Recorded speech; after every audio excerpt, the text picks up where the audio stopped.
이 칼빈 선생님이 우리들에게 미친 공헌이라고 할 수 있는 그 공적을 우리가 이제 몇 가지 꼽는다고 한다면, 첫째는 그 유럽과 그 전 세계의 이 칼빈주의를 아주 방대하게 하나의 퍼뜨렸다 하는 점을 우리가 한번 지적할 수가 있습니다. 예를 들어서 그 칼빈 선생님의 그 영향이 이 스위스 제네바에서 국한되지 않고 불란서에 있는 개혁교회에 영향을 미쳤고, 독일에 있는 그 루터란 교회에 영향을 미쳐서 유명한 하이델베르크 신앙고백이라고 하는 것이 루터란 신앙하고 개혁주의 신앙하고 영향을 미치게 되고, 또 네덜란드에 가서 여러분이 잘 아시는 5대 칼빈주의 5대 강령 기억하십니까?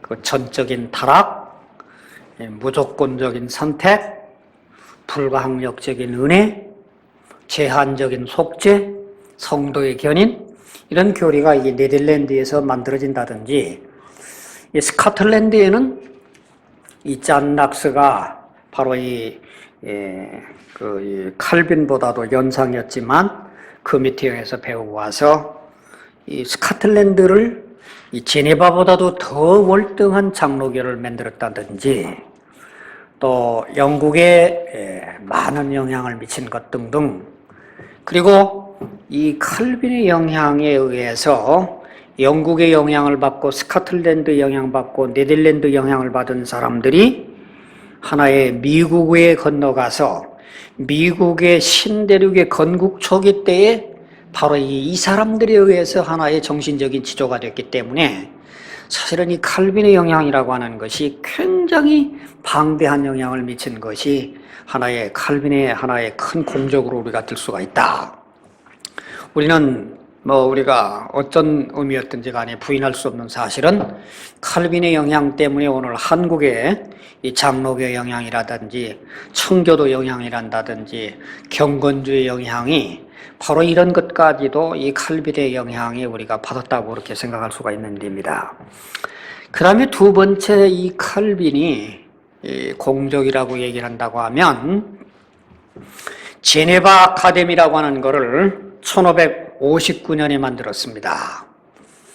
이보다도 더 일찍이 100년 전에 불란서란다든지 또는 독일이란다든지 다른 데에서도 대학이 있었지만서도 이 제네바 아카데미라고 하는 것이 드디어 하나의 개신교 신학을 전파하는 신학교가 되어서 지금 계속 전수해 내놓는 가운데에서 오늘날 이 제네바 대학이 하나의 종합대학이 됐습니다만은 수많은 개신교 하나의 양성을 해내서 지도자를 만들어내가지고 오늘 이 제네바 대학이라고 하는 대학이 현재는 하나의 유니버시티가 되어서 공식적으로 가르치는 공용 언어는 불어입니다만은 이 수많은 학과목들 가운데에서 그런 칼빈의 정신에 의한 하나의 신학교를 배출해내는 그런 하나의 엄청난 공헌을 이 제네바 대학의 공헌이라 얘기할 수 있습니다.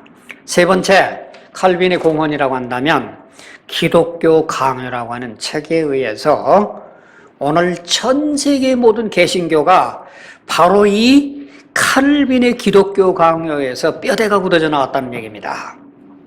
왜 그러냐고 하면 이 기독교 개신교가 떨어져 나오기 전에는 신학이라고 하는 것이 로마 카톨릭 교회가 신학을 가지고 있는 것은 로마 카톨릭 교회가 옳다고 하는 토마스 아퀴나스가 썼던 신학대전이라고 하는 이 책이 있었는데, 이런 개신교라고 하는 새로운 교파를 만들어내려고 할 때에 루터가 가르쳤고 쯔빙글리가 가르쳤고 부처가 가르쳤던 이런 모든 것을 후대에 있었던 칼빈이라는 분이 전체적인 것을 망라를 해가지고 루터에게서 쯔빙글리에게서 자기 것을 만들어가지고 신학을 만들었던 그 책이 나이 26살 먹어가지고 그가 30년을 계속 8번이나 더 수정을 해가면서 또 쓰고 또 쓰고 또 쓰고 또 써서 기독교 강요라고 하는 책을 만들어냈어요.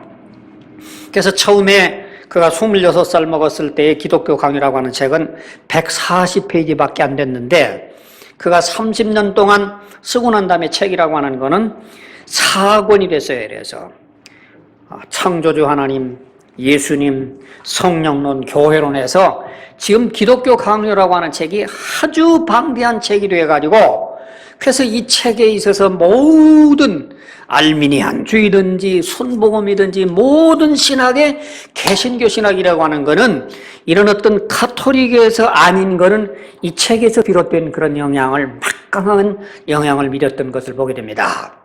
그러므로 이 칼빈은 이미 죽었지만 그가 일생을 통해서, 처음도 말씀드렸습니다만 처음에는 조그마한 책에다가 처음에는 180페이지, 그 다음에는 제2판에는 한 540페이지, 그 다음에는 또 자꾸 늘어가지고 가서 엄청나게 8번이나 수정을 해가면서 썼던 그 기독교 강요는 오늘날 모든 기독교 사람들에게 다 직관적으로 영향을 주고 있는, 예배란다든지 성례전이란다든지 무슨 갖가지 모든 것들이 그 책에서 비롯되어 있는 그런 막강한 영향력을 미칠 수 있었던 것이 하나의 칼빈의 공헌이다 얘기할 수가 있습니다.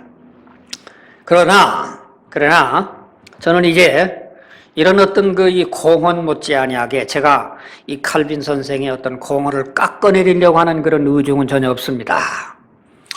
이 칼빈 선생님도 역시 예수님이 아니었고 그가 완전한 사람이 아니었기 까닭에 그가 어떤 인간적인 어떤 실수였든지 의도였든지 간에 어떤 모습이었든지 간에 불완전한 점을 우리는 알아리 알고, 그래서 그분이 잘못했던 것들을 우리가 다시 한번 수정할 수 있도록 그렇게 마음을 열기 위해서는 정직한 안목으로 이분의 과오라고 할까, 이분의 잘못을 우리가 알아야 되는 것이, 그래야 개선이 될 수 있고 미래를 위해서 발전이 있는 그런 측면으로 지금 이런 말을 잘 하지 않는 그런 입장에 있는 모든 사람들을 향해서 저는 제가 수립해 있는 신학교회사관이라고 하는 분명한 역사의식에 의해서 이분에 대한 하나의 문제점을 한 2-3가지를 한번 지적을 하려고 합니다. 첫째, 이분은 어떤 면에서 우리들에게 문제점을 우리들에게 제기하고 했느냐 하면, 이분은 오늘날 장로제도라고 하는 창시자였던 이분이, 그분은 이 장로제도가 신약성경 복음적인 제도에 근거하지를 않은 구약성경에 있는 옛날의 장로교로 되돌아가는 율법주의적인 그런 하나의 목회자가 됐다는 얘기입니다. 아마 이렇게 얘기한다고 하면 여러분들이 지난 시간에 좀 말씀을 잠깐 드렸습니다만은, 이분이 1541년에 제일 먼저 제네바 교회 헌법으로 내세웠을 때에 교회 직분을 4가지로 만들어 놓는다고 그랬습니다. 첫째는 뭐냐고 하면은 목사, 에베소 4장 11절을 근거해가지고, 두 번째는 교사, 세 번째는 평신도 장로, 네 번째는 집사, 이런 4가지 직분을 만들었는데, 여기 목사와 교사라고 하는 이 말을 분리를 했다고 하는 것도 원문에 보면 여기 목사와 교사라고 하는 말 가운데에서 관사가 하나가 있기 까닭에 이거는 목사이면서 교사라고 하는 뜻이지, 이게 2개의 직분으로 나눠야 하지 아니할 것이 원문이 가지고 있는 하나의 문법적인 얘기입니다.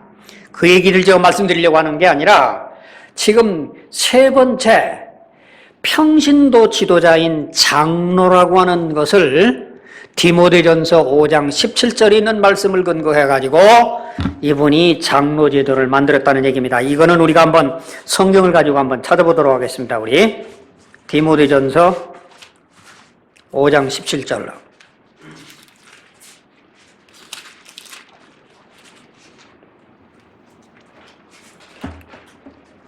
디모데전서 5장 17절 합독을 합니다. 시작.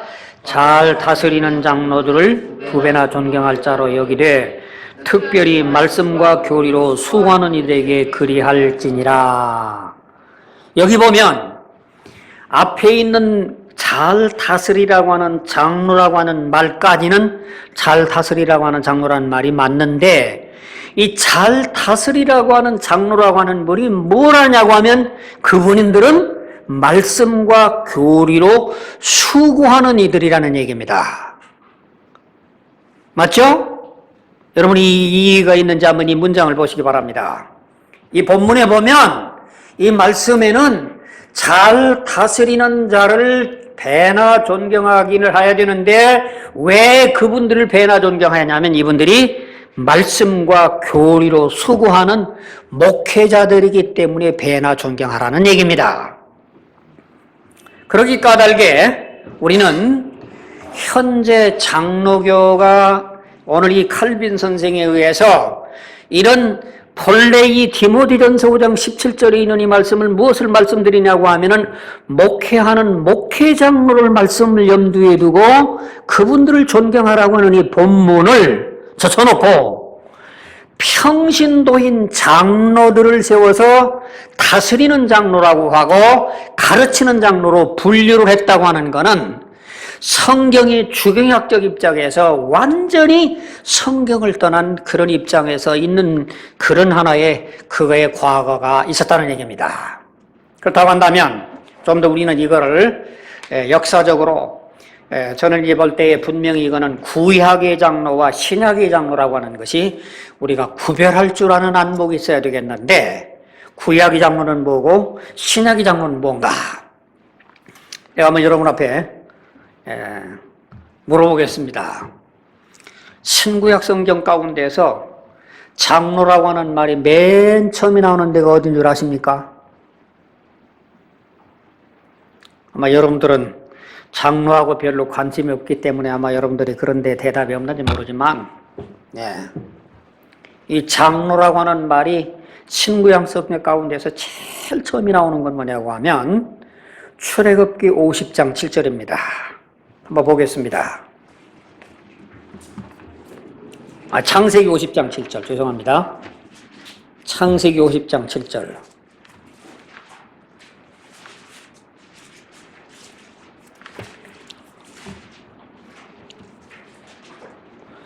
자, 창세기 50장 7절 같이 합독합니다. 시작. 요셉이 자기 아버지를 묻으러 올라가니 파라오의 모든 신하들과 파라오의 집 장로들과 이집 땅의 모든 장로들과 여기 장로라는 말이 맨 처음에 나옵니다. 이 장로라고 하는 히브리 말은 자켄이라고 하는 히브리 말인데 이 말은 왕이나 선지자나 또는 제사장과 더불어서 하나의 한 지역에 덕망 있는 연장자라고 하는 얘기입니다.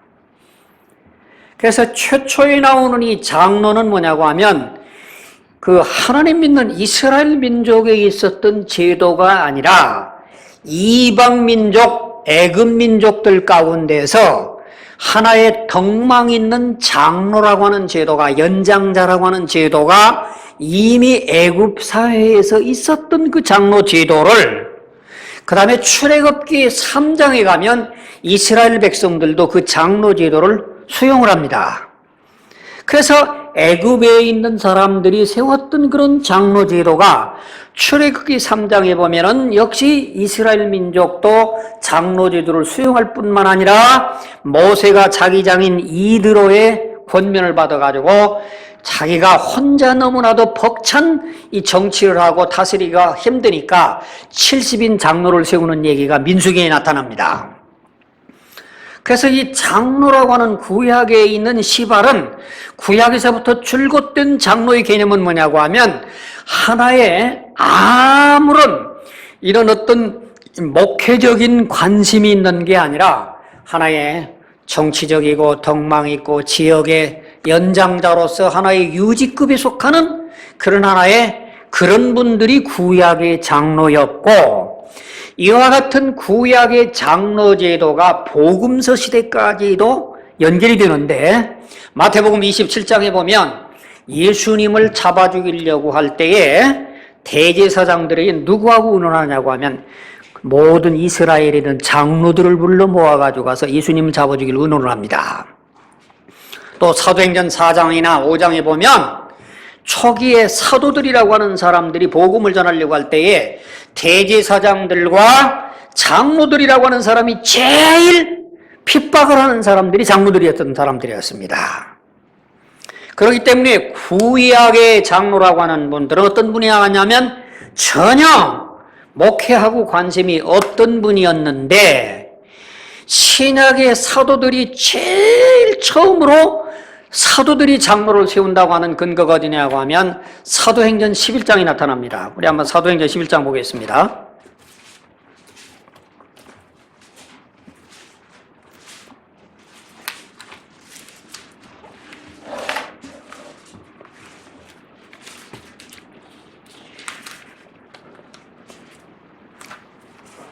사도행전 11장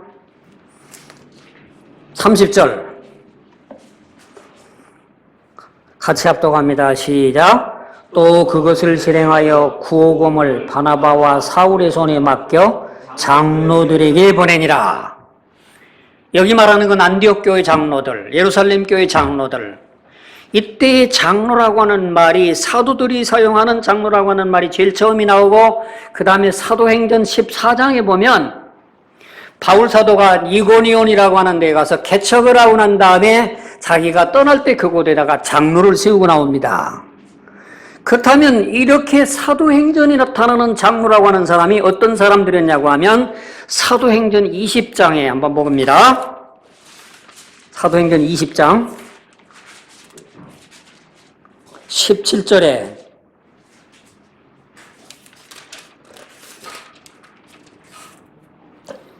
사도행전 20장 17절 같이 봅니다. 시작. 바울이 밀로도에서 에베소로 사람을 보내어 교회 장로들을 부르니 이 바울 사도가 3차 선교 여행을 끝마치고 자기가 예루살렘을 직행해 가야 되겠는데 이게 자기가 3년간 목회를 했던 에베소를 들릴 수가 없어서 밀레도를 막 직행을 하려고 하는데 그냥 갈 수가 없기 때문에 자기가 이 밀레도라고 하는 곳에 갈 때에 자기가 목회했던 에베소 교회 장로들을 그 밀레도로 다 불러와가지고 그 장로들을 지금 권고하고 그 장로들에게 설교하는 내용이 이 사도행전 20장 17절부터 쭉 이어지다가 마지막 28절 봅니다. 사도행전 20장 28절 같이 합독을 합니다. 시작. 그러므로 너희 자신과 모든 양떼에게 주를 기울이라. 성령님께서 너희를 그들의 감독자로 삼으사 하나님의 교회 곧 그분께서 자신의 피로 사신 교회를 먹이게 하셨느니라.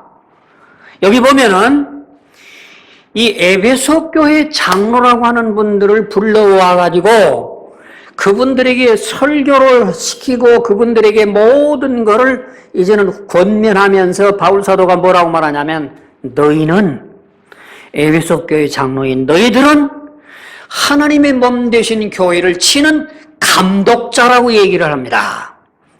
장로와 감독은 한 사람이 갖는 기능이었다는 얘기입니다. 그래서 이제 디모데전서 5장 17절에 나타나는 잘 다스리는 장로라고 말할 때 그때의 장로라고 하는 사람들은 평신도가 아니라 하나님의 말씀을 목양하는 목회자 장로를 잘 다스리는 장로라고 했다는 얘기입니다.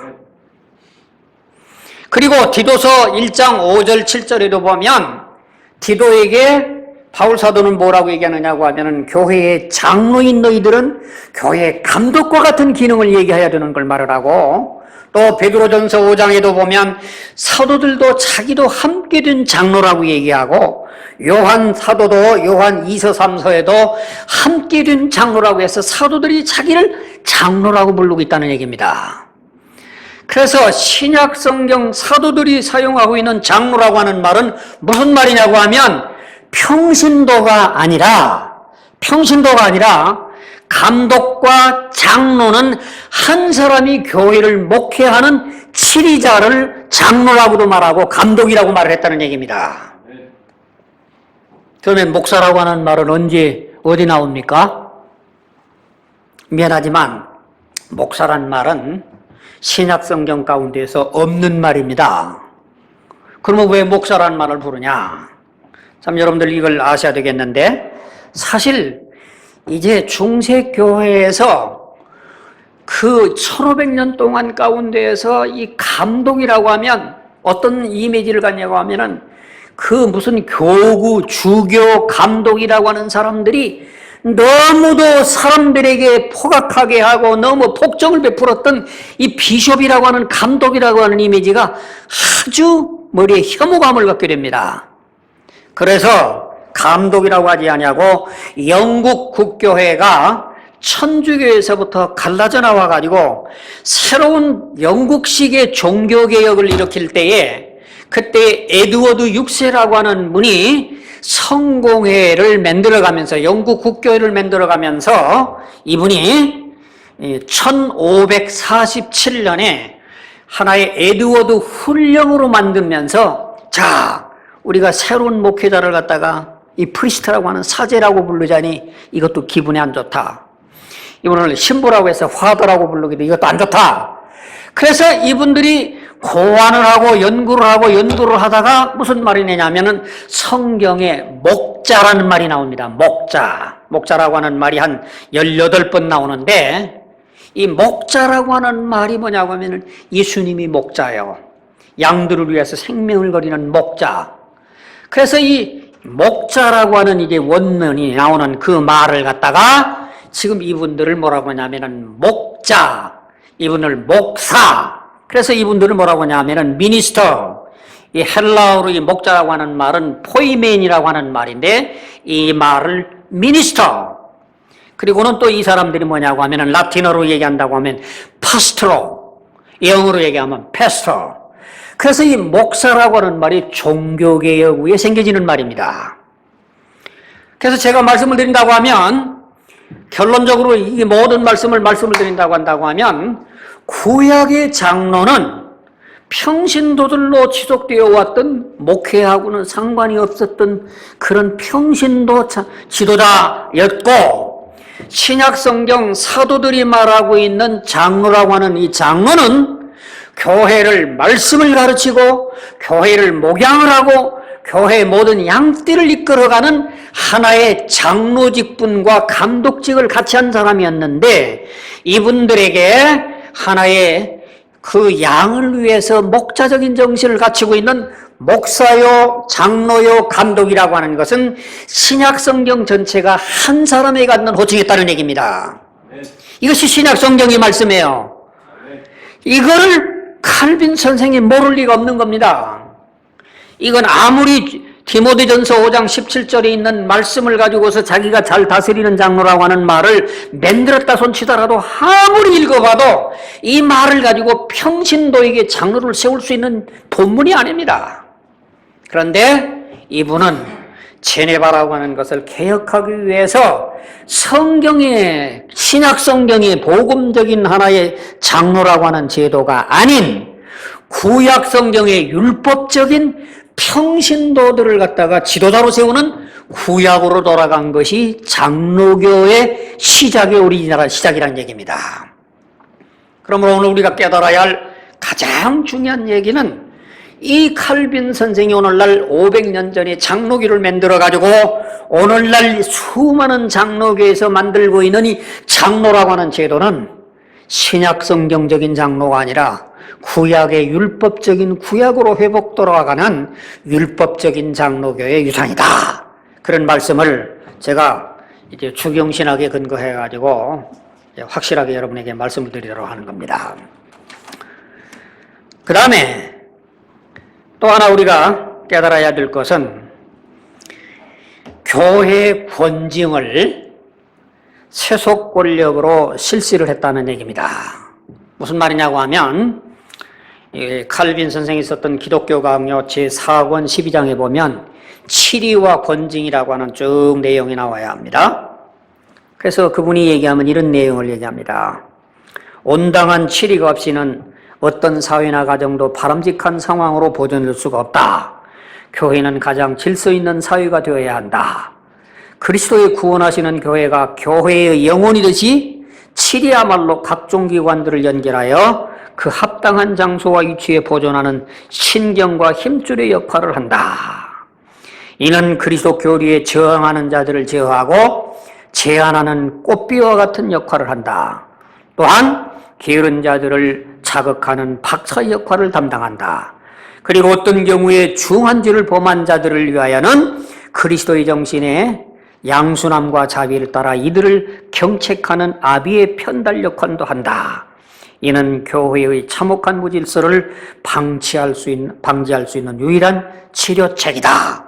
이런 서론과 함께 교회를 정말 순수하게 지키기 위해서는 교회가 7위가 다스려야 된다 하면서 이분이 성경적인 근거를 가지고 뭐를 하냐면 마태복음 18장을 근거를 가지고서 지시를 했어요. 우리 한번 마태복음 또 18장 15절부터 보겠습니다.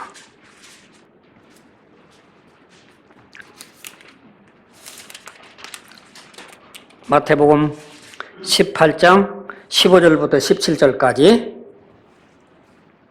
같이 합독합니다. 시작. 또한 만일 네 형제가 네게 범법하거든 가서 그와 너와 그만 따로 있을 때에 그의 허물을 그에게 일러주라. 만일 그가 네 말을 들으면 내가 네 형제를 얻었느니라. 그러나 만일 그가 네 말을 들으려 하지 아니하거든 너와 함께 한두 사람을 더 데리고 가서 두세 증인의 입으로 모든 말을 확정하라. 만일 그가 그들의 말도 무시하여 듣지 않거든 교회에 그것을 말하되 그가 교회의 말도 무시하여 듣지 않거든 너는 그를 이교도나 세리같이 여기라. 이 말씀을 근거해 가지고 이 칼빈 선생님이 뭘 하냐고 하면 교회의 순수성을 지키기 위해서 교회에 잘못된 사람들을 교회에서 추방해야 된다는 얘기입니다. 여러분, 이 말씀을 우리가 정면으로 우리가 잘 읽어보면서 17절에 있는 말씀을 여러분들이 유심히 보시기 바랍니다. 만일 그가 그들의 말도 무시하여 듣지 않거든 교회에 그것을 말하되 그가 교회의 말도 무시하여 듣지 않냐거든 너는 그를 이교도나 세리같이 여기라. 잘 들으시기 바랍니다. 칼빈은 뭐라고 했냐고 하면 교회에다가 말하라고 했는데 교회에다가 말하지 아니하고 어디다가 말했어요? 시의회에다가 말을 했다 이겁니다. 교회 문제를 당회에서 해결해야 할 교회 내의 문제를 교회에 말하라고 했으면 교회에서 해결을 해야 되는 거고 교회 말도 안 듣거든 이 사람을 이방인과 세리같이 여기란 말은 무슨 말이냐고 하면 이 말은 그를 교제권에서 제외시키라 그런 얘기지 이 사람을 붙잡아 가지고 가서 재판해 갖고 죽이란 말 아니에요? 오늘 이 성경에 있는 이 말씀을 분명하게 우리가 확실하게 하는 말씀을 보면 교회에 치리를 하는 것에 대해서 좋습니다. 치리를 해야죠. 잘못하는 사람들을 좋게 다스려야 되고 그들을 권면해야 되겠고 계속해서 말을 안 들어도 이 문제는 교회 내에 있는 교회의 말을 교회 내의 문제여야지 이 칼빈은 이 문제를 어디로 가고 왔냐고 하면은 당회에서 결정된 문제를 세속 권력을 가지고 있는 시의회로 하여금 추방하게 만들고 죽이게 만들고 이 사람들을 벌금을 물리게 만들고 교회에서 만든 문제를 교회에 말하라고 한 이 성경을 벗어넘어갔다는 얘기입니다. 이것이 칼빈이 성경대로 한다고 한 일이었지만 이분의 일생 동안 가장 큰 실수였고 수많은 사람들에게 오류였다는 얘기입니다.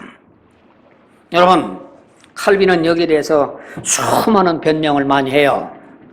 예를 들어서 변명을 하냐고 하면 자기가 그 수많은 사람들을 그렇게 재판을 넘기고 그 사람들을 사형을 넘긴 걸 가지고 가서 성경적인 얘기를 들어보라고 얘기합니다. 성경이 예를 들었는데 누구 예를 들어요?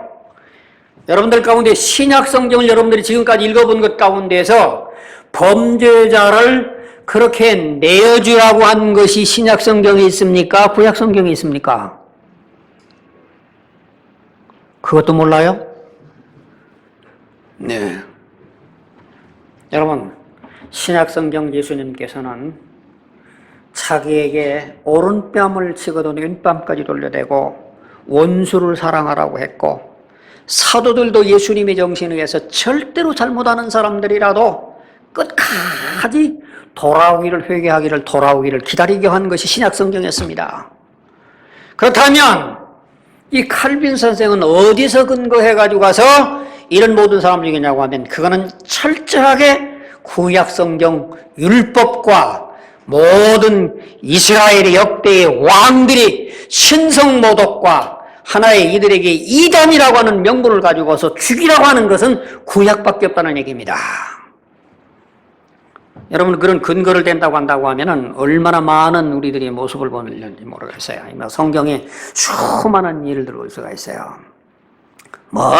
이분이 자기도 성경에서 참 이렇게 내쫓으라고 하는 얘기를 갖다가 근거를 대가지고 로마서 13장 4절을 가지고 국가 정부에서 세속 관리에게 칼을 가지고 있기 때문에 그 칼을 순종을 해야 한다는 동, 또 예수님께서 성전 안에서 사고 파는 자들을 내쫓는 자들을 그걸 예수님을 본받아야 한다는 동, 아나니아와 삽비라의 얘기를 한다든지 마법사 엘루마의 얘기를 한다든지, 그가 들어있는 그런 모든 것들이 결코 자기 한 행위를 정당화하는 게 아니라 오히려 성경에는 예수님께서 정반대로 누가복음 9장에 보면은 예수님을 너무 반대를 하고 있는 그 모습을 바라보고 예수님의 제자였던 야고보와 요한이 뭐라고 얘기하냐면, 예수님, 하늘에 불을 들여와 이 자들을 멸해야 되는 거 아닙니까? 그럴 때에 예수님께서는 야고보와 요한을 책망을 합니다.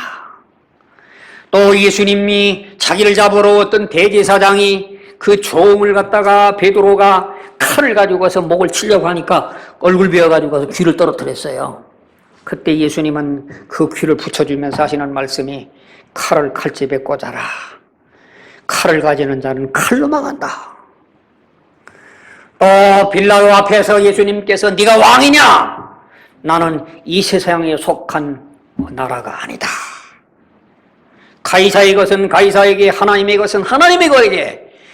신약성경 전체적인 것은 이 세속적인 것과 교회가 완전히 분리되는 얘기지 하나가 되는 얘기가 아닌데, 이 하나가 되게 한 얘기는 누가 얘기했냐면 1500년 동안 그렇게 혐오를 했던 로마 카톨릭 교회가, 교회와 정치가 하나를 만들려고 했던 그런 정치 수행을 칼빈도 그대로 했다는 얘기입니다. 그래서 교회는 교회 영역이 있고 정치는 정치 영역이 있는 이 불가분이 완전히 분리되는 영역을 누가 주장을 했냐고 하면은 침례교도들이 이제 주장을 했습니다.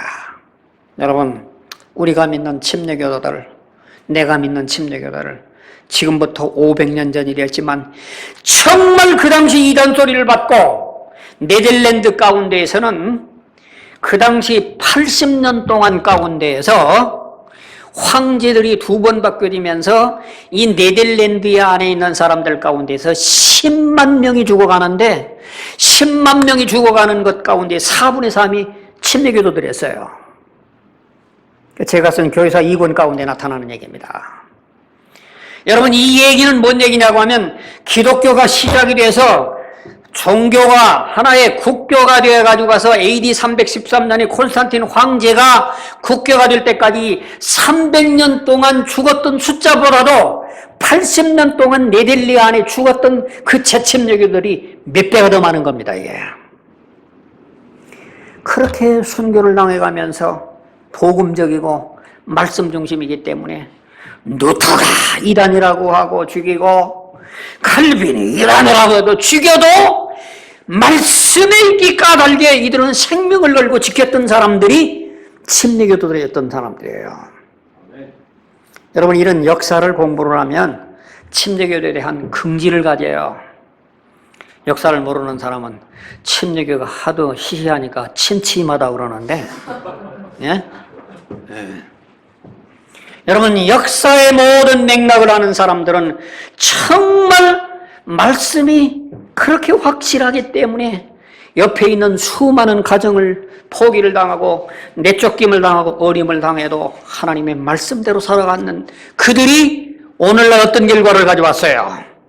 그렇게 핍박을 당하면서 교회와 국가가 연합을 해야 된다고 하는 국교회주의적이었던 바로 이런 루터라고 하는 사람도 국교를 만들어놨죠. 칼빈이라고 하는 사람도 스위스를 교회와 세속국가가 하나인 국교를 만들어놨는데 이것을 분리시켜 놓은 게 누구예요? 챈내교도들이 미국을 건너가서 아메리카 합중국의 헌법을 종교와 분류로 분류시켜 놓은 것이 전 세계 하나의 오늘날 영향을 미치고 있는데 그 근원은 누구냐면 침례교도였다는 얘기입니다. 칼빈주의자도 아니었고 루터교주의자도 아니었고 청교도들도 아니었습니다. 오늘날 이렇게 교회와 국가를 완전하게 제도적으로 분리시켜 놨던 그 정신적인 조상들이 누구냐고 하면은 침례교도들이었다는 얘기입니다. 안타까운 얘기는 바로 오늘 우리가 살피려고 하는 이분들이 교회에서 정한 모든 문제를 교회에서 말하라고 하는 이 성경에 있는 말씀을 떠나가지고 어디다 말했느냐? 이분들은 세상 권세에다가 말을 해가지고 세상 권세를 통해 가지고 가서 수많은 사람들을 죽이고 추방하는 이런 일을 했던 과거 역사가 칼빈이 했던 행한 일이었다는 얘기입니다. 마지막 하나만 더 말씀드리려고 합니다. 여러분, 칼빈 선생님은 또 우리에게 뭐를 우리에게 가르쳤냐고 하면은 예정사상이라고 하는 걸 가르쳤습니다. 여러분 들어보셨죠? 예. 장로교의 가장 대표적인 사상이 예정사상이라고 얘기를 합니다. 그런데 사실은 이 장로교의 대표적인 사상이 왜 이렇게 칼빈이라고 알아졌는가?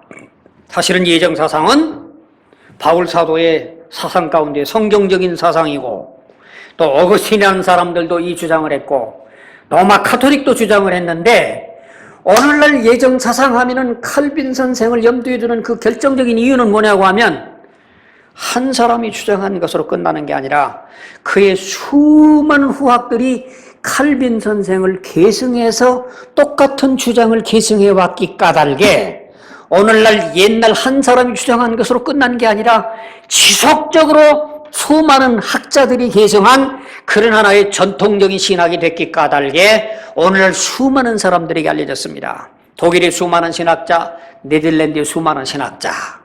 저는 이 역사적인 사실을 바라보면서 참으로 오늘 우리가 정말 주님 사랑하려고 하는 그런 세계를 영향 줄 수 있는 사람이라고 하는 건 당대하기는 참 매우 아쉬운 모습을 봅니다. 적어도 세계에 우뚝 서서 영향을 모든 사람들에게 미칠 수 있는 수많은 사람들이라고 하면 이 칼빈의 역사를 봐도 적어도 3, 4대까지 내려가면서 한 사람의 정신을 계속적인 전승자가 나와야 되는 겁니다. 뚜렷하게.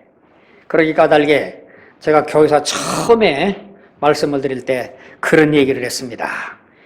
1번이 가장 중요한 게 아니라 더 중요한 게 몇 번이 중요하다고요? 기억합니까?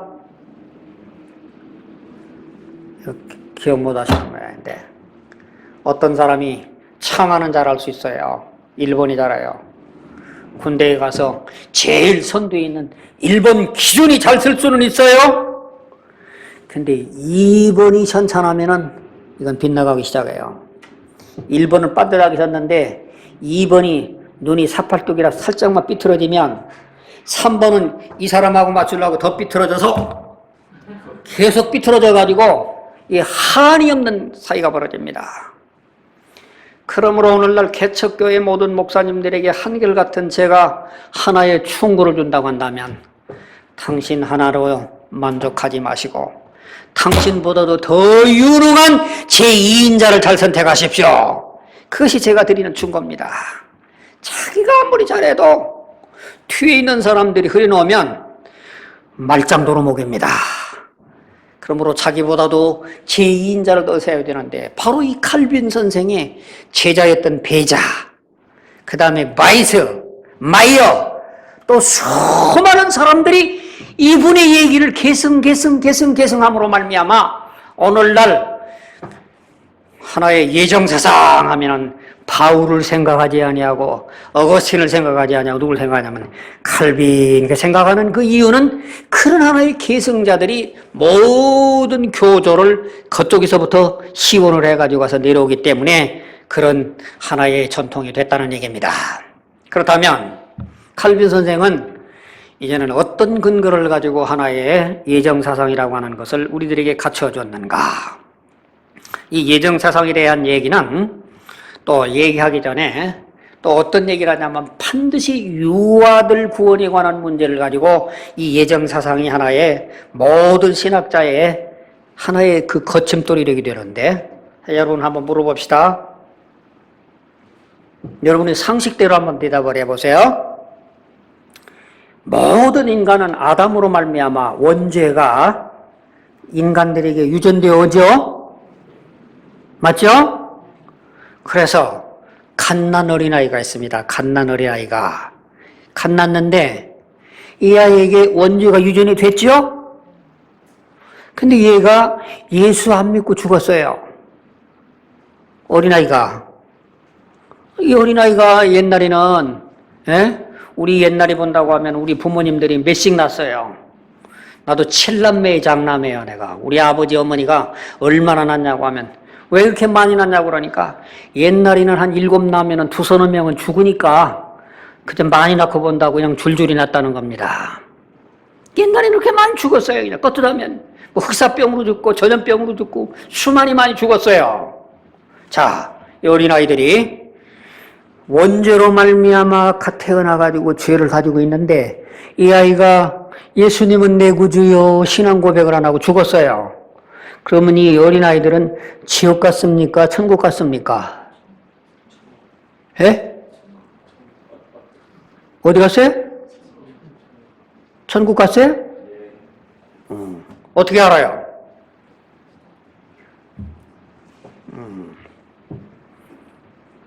이 문제를 가지고서 역사 속에서 수많은 사람들이 이 반드시 예정 문제가 나올 때는 유아에 대한 구원에 대한 문제가 같이 따라오는 얘기인데, 이 문제를 가지고서 어거스틴이라고 하는 사람이 제일 처음에 이중 예정을 말한 사람은 이 원죄를 가지고 있는 모든 어린은 반드시 지옥 간다. 지옥 간다고 얘기했어요. 천주교는 뭐라고 얘기했습니까? 카톨릭교에서는 뭐라고 얘기했냐고 하면 어린아이들이 지옥은 가는데 지옥에도 불이 너무 뜨겁지 아니하고 좀 견딜만한 님보에 간다 그래요. 그러니까 지옥을 가기는 가는데 지옥이 뜨거운 데 가면은 이 어린애들 못하니까 그 가장자리에 가서 그냥 견딜만한 데를 그런 데 간다는 겁니다. 그 님보가 어디 성경이냐고 하니까 그 근거는 없어요. 성경적이야.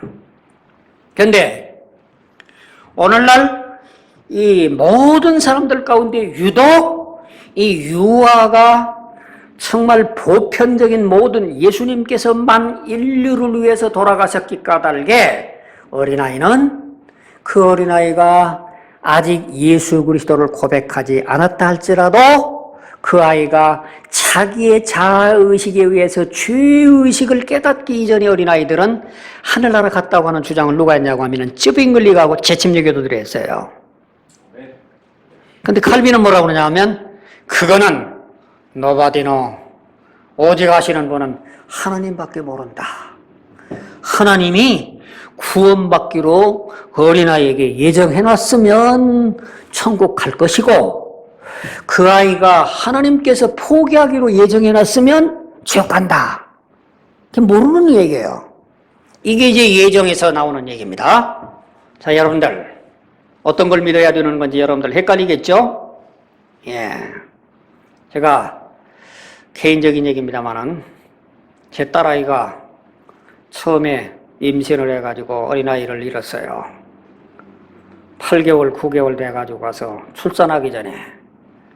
근데 제 사위란 놈이 어디 쓰냐고 하면은 우리나라에서 제일 역사가 깊은 큰 장로교에서 대학부를 다녀가지고 거기서 목사님한테 배워가지고 가서 이게 전부 이게 아이들 죽으면 지옥 간다고 하는 걸 배워가지고 나를 붙잡고 그냥 쫄쫄대면서 아버님 이 아이가 어디 갔어요?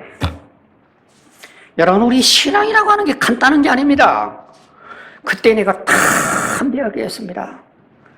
예수님께서 이 어린아이 같아야만 천국에 간다고 하는 이 예수님의 축복 속에 있는 어린아이는 누구든지 다 하늘 날아가는 걸 말씀으로 믿어라. 그런 어떤 지도자들이, 그런 어떤 교리 말을 믿지 마라. 여러분들, 이 얘기는 농담이 아닌 얘기가, 혹시 여러분들 주변 가운데 그런 일이 당하면 확신이 없는 사람은 이 말 저 말 하지만 적어도 복음적인 신앙을 확실히 갖고 있는 사람들에게는 확실하게 믿고 그들에게 흔들리지 아니하는 믿음을 넣어줘야 되는 것이 우리 책임 가운데 하나가 있습니다. 어찌됐든 자, 이제는 유아 문제가 아니라, 자, 칼빈 선생은 뭐라고 그랬냐고 하면 로마서 9장에 있는 말씀 가지고서 여러 가지 하나의 이론을 만들었는데, 우리 로마서 9장 한번 또 보겠습니다.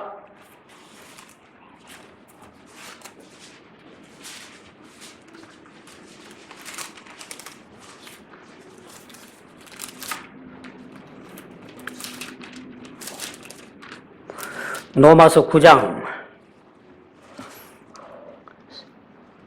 13절 봅니다. 다 같이 시작. 이것은 기록된 바 야곱은 내가 사랑하되 에서는 미워하였느니라 함과 같으니라. 여기 하나님께서 뭐라고 얘기하느냐 하면, 이 말씀은 이제는 말라기 1장 2절 3절에 나오는 얘기를 그대로 인용을 했습니다마는, 이 글에 보면 하나님께서 에서를 미워했다고 했지 않느냐? 야곱은 사랑했다고 했지 않느냐? 그렇기 때문에 이 미워한 에서의 운명이라고 하는 것은 하나님이 포기한 것이다. 지금 내가 얘기하려고 하는 얘기는 하나님이 포기했다는 유기의 이론을 내세웠던 논리 중에 한 구절이 이 구절이라는 얘기입니다.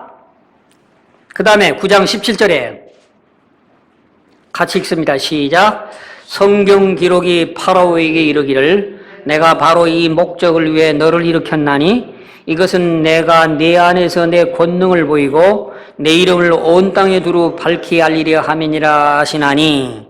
이 얘기는 뭐냐고 하면 출애굽기 9장 16절을 인용을 하시는 얘기인데, 이 말씀은 뭐냐고 하면 하나님께서 애굽을 탈출하려고 하는 모세에게 자꾸 이스라엘 백성들을 내놓으라고 하는 그 요청을 이 하나님께서 바로의 마음을 강팍하게 하고 바로의 마음을 완악하게 해서 드디어 이스라엘 백성들을 못 나가게 만들었던 이 바로의 강팍의 원인이 누가 있냐고 하면 하나님에게서 책임이 있는 거다. 자꾸 하나님이 그 바로의 마음을 강팍하게 하고 완악하게 만드는 거다.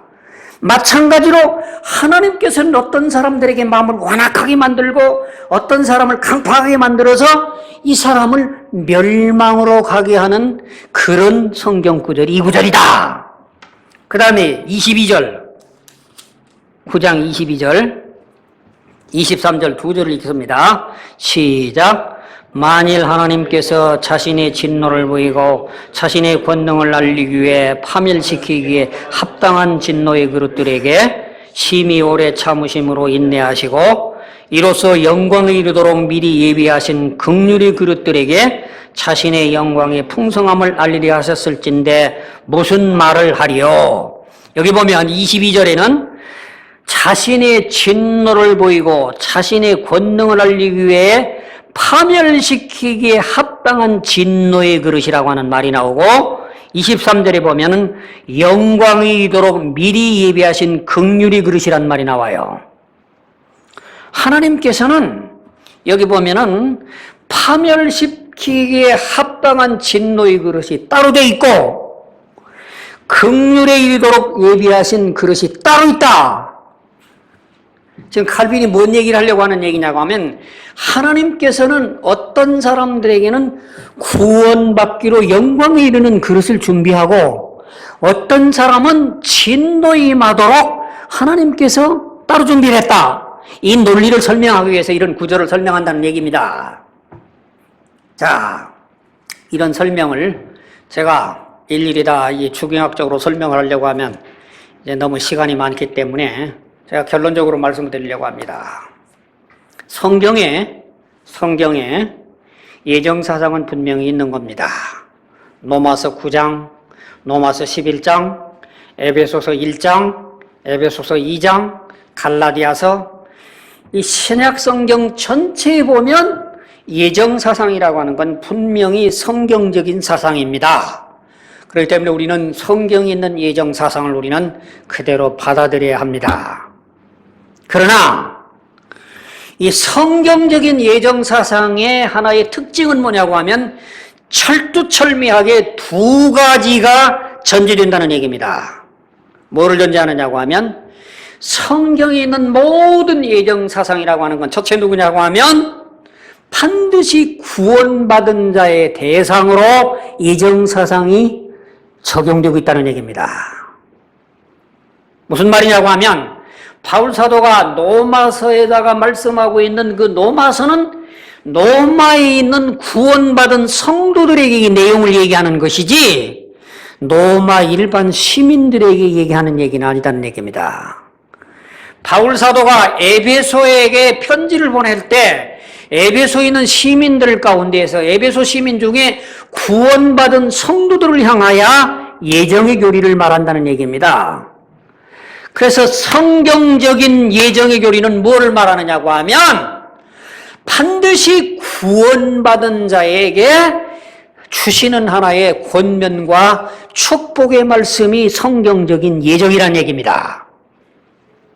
두 번째, 성경에서 말씀되고 있는 모든 예정사상의 공통점이라고 하는 것은 전체가 과거를 회고하면서 믿음의 안경으로 해석해내는 과거적인 사건을 오늘 믿음의 사건으로 회고하는 의미로서의 예정사상을 말한다는 얘기입니다.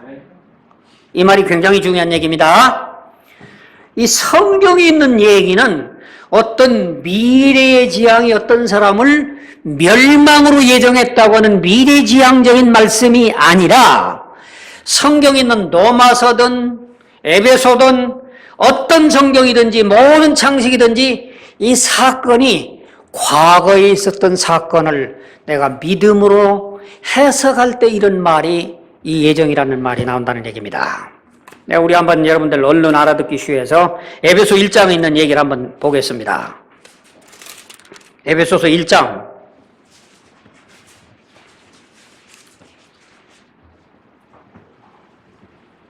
4절 우리 다 같이 합독합니다. 시작.